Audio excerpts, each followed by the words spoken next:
దక్షిణాదిన నంబర్ 1 దర్శకుడు ఎవరు అంటే నిన్న మొన్నటి వరకు శంకర్ పేరే చెప్పేవారు. మిగిలిన వాళ్ళంతా శంకర్ ని కాపీ కొట్టేవాళ్లే. బాహుబలితో శంకర్ స్థానాన్ని దాటుకెళ్లిపోయాడు మన ఎస్ఎస్ రాజమౌళి. ఇప్పుడు శంకర్ జక్కనని కాపీ కొట్టడం మొదలెట్టాడేమో అనిపిస్తోంది.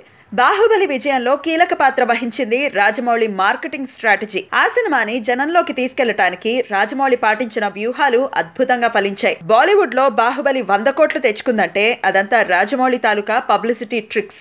దాన్నే శంకర్ కాపీ కొట్టేశాడు.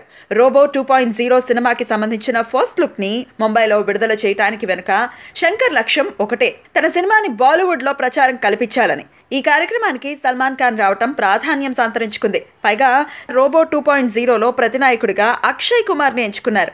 అక్షయ్ పోస్టర్ తో బాలీవుడ్ లో ఈ సినిమాని బాగానే అమ్ముకునే ఛాన్స్ ఉంది. పైగా రజనీకాంత్ కూడా ఈ సినిమాలో నిజమైన హీరో అక్షయ్ కుమారే అని చెప్తున్నాడు. ఇదంతా బాలీవుడ్ మార్కెట్ ని ఆకట్టుకోవడానికి. సేమ్ ఇలాంటి స్ట్రాటజీనే కబాలీ సినిమాకి వాడారు. కానీ ఆ సినిమా అట్టర్ ఫ్లాప్ అయింది. మరి శంకర్కి ఎలాంటి ఫలితాన్ని ఇస్తుందో చూడాలి మరి.